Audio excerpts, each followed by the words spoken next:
बहुत समय पहले की बात है। एक छोटा सा गांव था। गांव का नाम सुंदरपुर था। गांव हरा भरा था, चारों तरफ खेत थे, लोग मेहनती थे, सब एक दूसरे को जानते थे। गांव के पास एक छोटी नदी बहती थी। नदी का पानी बहुत साफ था, इतना साफ कि नीचे के पत्थर दिखते थे। छोटी नदी। नदी गांव की जान थी। गांव के लोग इसी नदी से पानी लेते थे। बच्चे नदी के किनारे खेलते थे, औरतें कपड़े धोती थीं, जानवर पानी पीते थे। नदी का पानी ठंडा और मीठा था। नदी कभी सूखती नहीं थी। नदी में मछलियाँ। इस नदी में बहुत सारी मछलियाँ थीं। छोटी मछलियाँ, बड़ी मछलियाँ, रंग बिरंगी मछलियाँ। पानी इतना साफ था कि मछलियाँ बाहर से साफ दिखती थीं। वे तैरती थीं, एक साथ चलती थीं। बच्चे उन्हें देखकर खुश होते थे। रामू का परिचय। उसी गांव में एक लड़का रहता था। उसका नाम रामू था। रामू की उम्र 10 साल थी। रामू को नदी बहुत पसंद थी। वो रोज स्कूल के बाद नदी के पास जाता था, मछलियों को देखता था। रामू कभी मछली नहीं पकड़ता था, वो उन्हें दोस्त मानता था।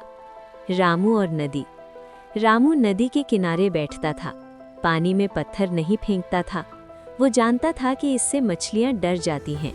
वो नदी से बात करता था।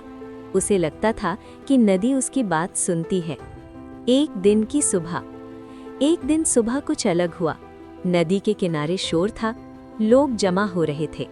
रामू ने देखा, एक मछुआरा आया था। मछुआरा बाहर का आदमी था। उसके हाथ में जाल था और आंखों में लालच था।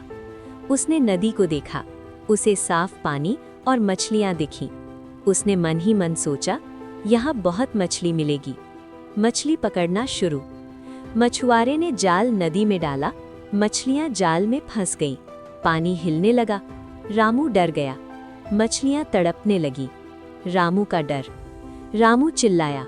उसने मछुआरे से रुकने को कहा, पर मछुआरा नहीं रुका। उसने और जाल डाला। मछलियों का दुख।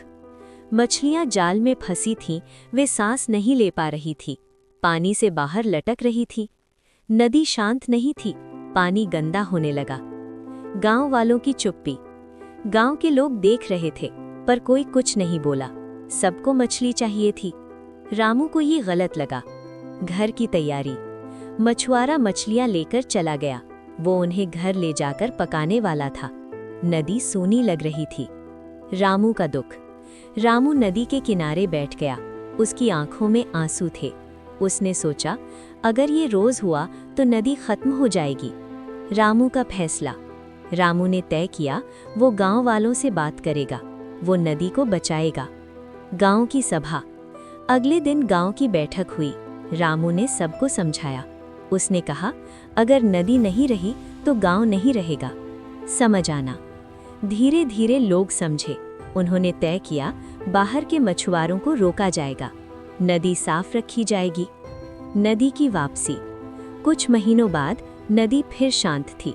मछलियां वापस आईं। रामू खुश था। कहानी का अंत।